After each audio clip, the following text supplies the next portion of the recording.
Thank you guys for hosting me.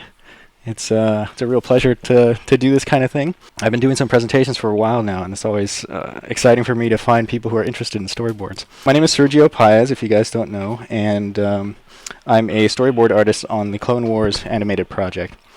And I'm at Lucasfilm Animation, and before that I was at Pixar, and before that I was at Maverick Studios in San Francisco, small animation studio. Before that I was in Southern California, and I worked in Europe for a while. So I've been in the business for about 10 years. And the majority of that time I started out as a traditional animator, and then I moved into storyboarding, particularly because I love to draw. And since 2D animation was kind of going out of style, the next logical step for me was to jump into storyboards. It allowed me to kind of use my animation skills and at the same time keep up on the drawing, which is something that I really loved. You know, the graphic aspect of animation. Part of what distinguishes storyboards from animation, though, is having a deeper understanding of the film language. And what I mean by that is being able to realize and tell a story visually. And that's something that you don't always get to do as an animator, because what you have as an animator, you get individual shots. And as a storyboard artist, you have to think of the greater picture, putting all the pieces together and then delivering a credible, believable, and hopefully entertaining story with all the images that you show. That aspect I really enjoyed. I've always enjoyed that stuff, you know, watching movies and all that kind of thing when, you know, growing up as a kid. And so this was just a natural extension of what I've been doing. So basically I went to art school in San Francisco at the Academy of Art University. And after graduating, you know, it was always a real struggle to actually make it into the business. I've always been interested in telling visual stories, either as an animator or some kind of visual artist. And so that's basically how it starts. You get the opportunity to learn more as you graduate. And then that learning process should continue throughout the rest of your life. Basically, the approach to all those things, Santos brought up an interesting topic, was that what's the difference between all of these disciplines, whether you have video games, feature animation, TV animation. And really I was thinking about that there really isn't much difference, because what you're trying to do is tell visual stories. Basically what you're doing is you're giving visual information. And the script, I chose this particular sequence because the script that we got was particularly vague. It was dialogue heavy. There wasn't a lot of character motivation going on. And this is part of the storyboard artist's job, is to suck all the life that you can out of that script and put something visual up on screen. One of the things that I do when I'm doing a lot of dialogue is I'm going to try and do the least amount of shots possible to describe what the conversation will be, in order to keep the visual flow going. Because a lot of times what could happen when you're doing dialogue is you cut from one head, you know, one talking head to another, and then it becomes kind of this monotonous shot to reverse shot type of deal. And what I'm trying to do is keep it going. The character's actions is based on the dialogue. Now, we don't have that much liberty as storyboard artists, or especially in our production, to change the dialogue once it's in the script. That all gets approved by Lucas and the higher-ups. So you really have to stick with it for better or for worse. And a lot of the things that I try to do is grab onto juicy tidbits in the dialogue. So basically here's your establishing shot. You'll notice, too, I always put in a perspective grid. We'll talk about that in a second. So if I play this is all one giant chunk of dialogue. It's probably one page in the whole script.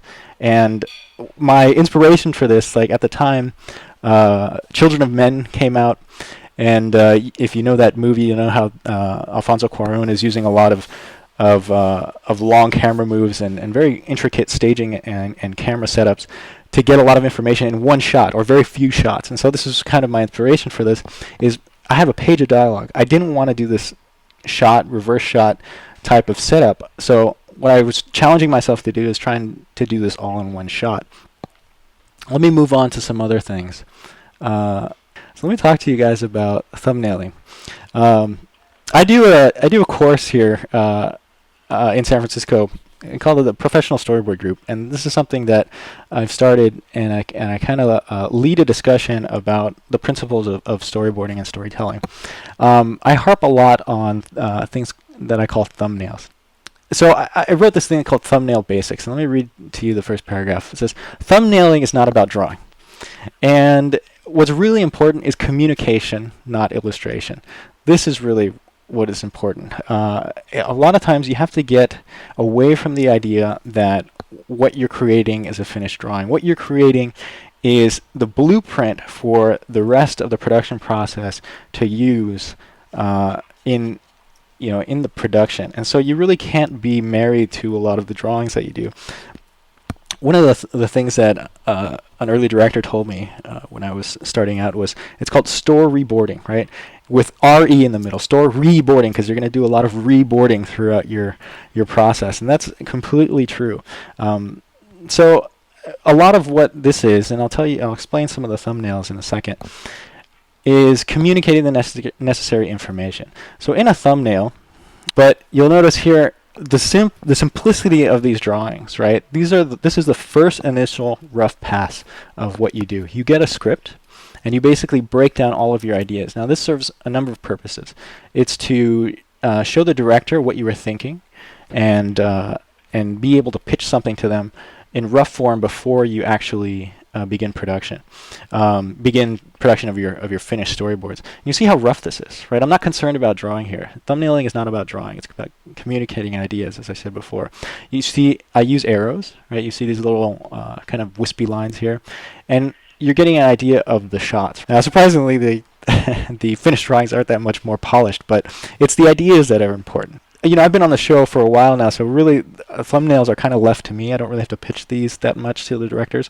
So that's why they're as messy as they are. But even this messy, they serve the purpose of getting the idea across. I harp a lot on the perspective grid because here it establishes the eye level of the camera. And this is the idea of thumbnails. All right, let me get out of this and go back to the worksheet. So composition. Composition is key in getting off your ideas for this stuff. Let's talk a little bit about composition. Let me move over and I'll segue this into my demo. This, by the way, is a program called Mirage. We use this in the production a lot.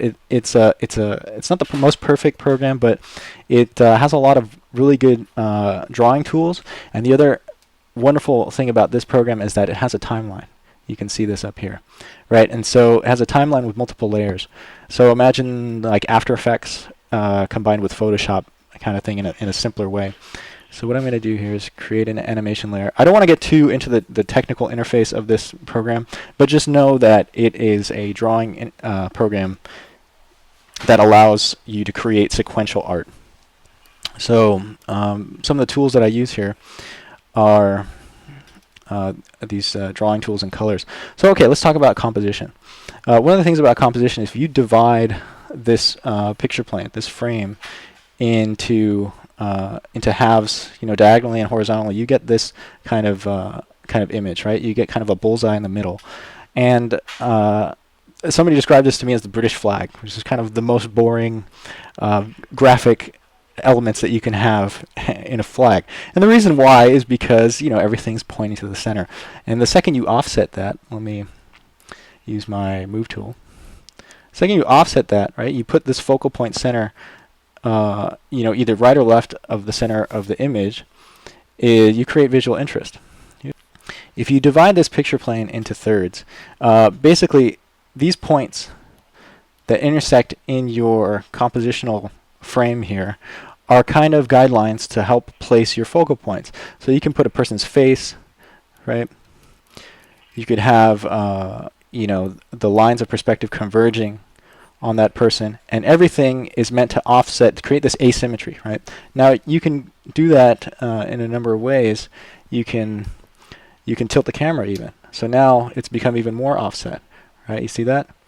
And this is all again to create visual interest. The other thing is that you have to remember when you're doing compositions to use the elements in your composition. Get the drawing tool up here to point to your focal point. So in the abstract, I talk a lot about abstract shapes. Let's say you have a square. You could have elements in your composition pointing to your focal point. Now this could be anything. It could be a tree, it could be